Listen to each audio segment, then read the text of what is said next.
¿Y cuál es el riesgo que tenemos en este país, por ejemplo? Es que la televisión generalista sea una televisión hecha con peores recursos, una televisión más cutre, una televisión de alguna manera hecha para los pobres. Entonces es muy importante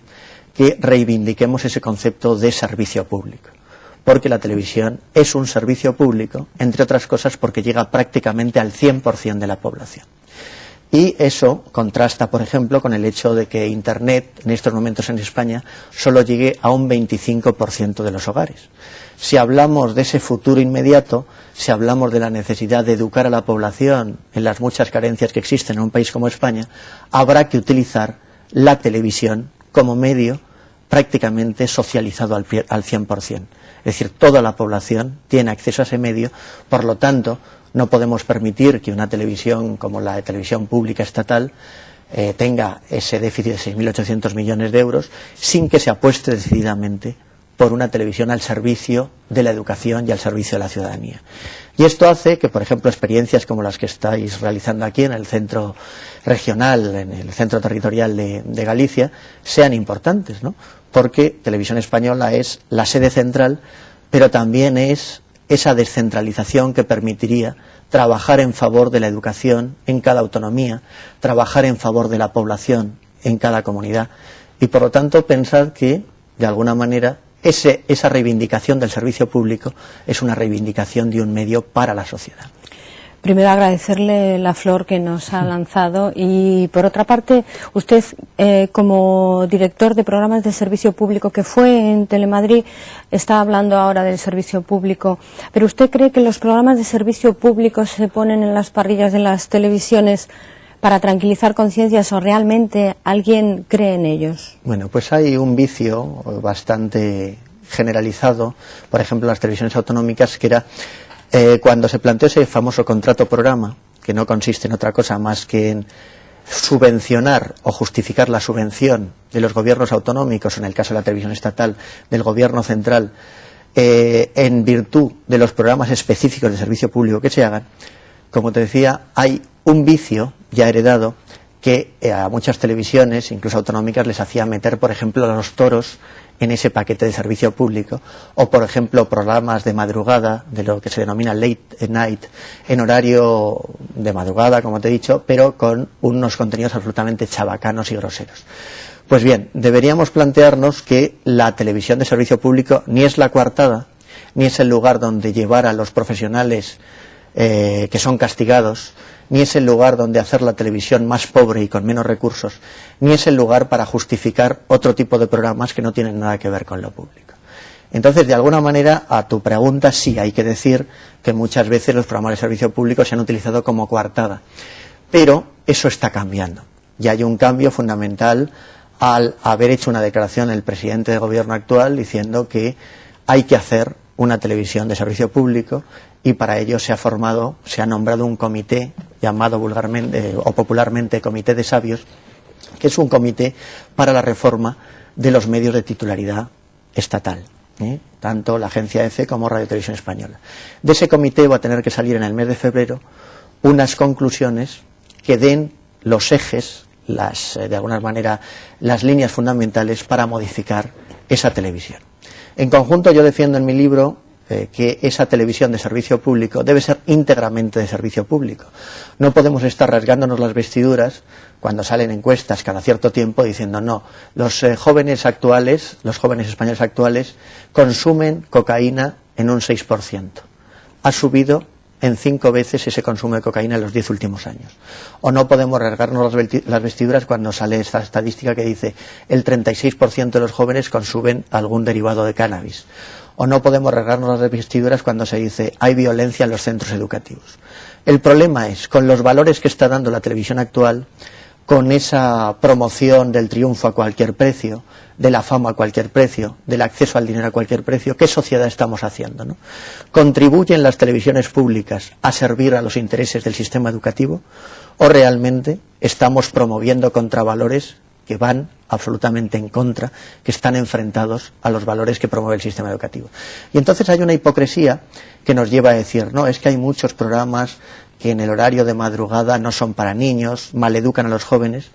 Entonces ahí tendríamos que responsabilizar también a los padres y decir, ¿qué sucede, no? que puede llevar a que chavales de 4, 5, 6 o 12 años, me es igual la edad, estén viendo, por ejemplo, programas de ese horario late night sumamente groseros, donde se promociona los antivalores de los que he hablado antes, ¿no? Ese exhibicionismo estúpido, que si dijéramos, no, es que sirve para dar una educación sexual determinada, pero es que ese tipo de programas solo sirven para la competitividad o para hacer que determinados seres inanes, sin ningún interés, seres que no habrían sido famosos si no los hubieran creado las televisiones, sigan diciendo estupideces y de alguna manera estén contraviniendo lo que es la mínima inteligencia del espectador, ¿no? Y quizá por esto que está usted comentando puede ser, por el hastío de la vulgarización de los contenidos, puede ser el mejor momento ahora mismo para esa inmersión cultural que usted dice, y además usted como pionero en programas, en producción de programas culturales y educativos. ¿Por qué la gente identifica programa educativo o cultural con programa aburrido? ¿Es falta de creatividad, falta de medios, falta de educación? Hay dos preguntas, ¿no?, en lo que me comentas. En primer lugar, te respondo por lo último, es decir, hay falta de cultura, hay falta de tradición de una sociedad como la española que, después del franquismo,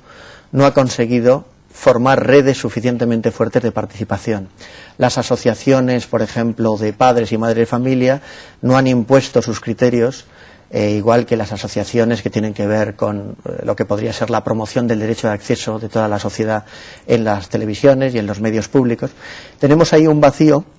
que no se ha llenado en toda la etapa democrática, ¿no? Entonces, la televisión, en primer lugar, debería promover ese acceso de todos los grupos a la participación y de todos esos grupos que deben ser críticos desde un punto de vista social con los medios y también con la democracia. Debería promover ese acceso de todos esos grupos a los medios de comunicación y muy especialmente a la televisión. Eso de alguna manera lo avala el artículo 20 de la Constitución. Ese artículo 20 no se ha desarrollado hasta ahora y es fundamental para promover la maduración de las redes de participación social que en otros países como Alemania, Francia, Estados Unidos, Reino Unido está sumamente desarrollada. Por otra parte, sí querría decirte que esa programación de servicio público puede hacerse en este momento, era el comienzo de tu pregunta, efectivamente es un momento dulce para, después de haber llegado a un momento de cieno absoluto, en donde ya no se puede ir más bajo en la programación de muchas cadenas, es el momento de decir, no podemos seguir así y hay que dignificar esa programación. ¿Y por qué hay que dignificarla? Porque hay muchos profesores universitarios, muchos ciudadanos y ciudadanas que a lo mejor aparentemente no tienen un alto nivel cultural, pero sí tienen muchas cosas que contar, que están participando en ONGs, que están participando en asociaciones y que son todas las personas que, por ejemplo, yo intento citar en este libro.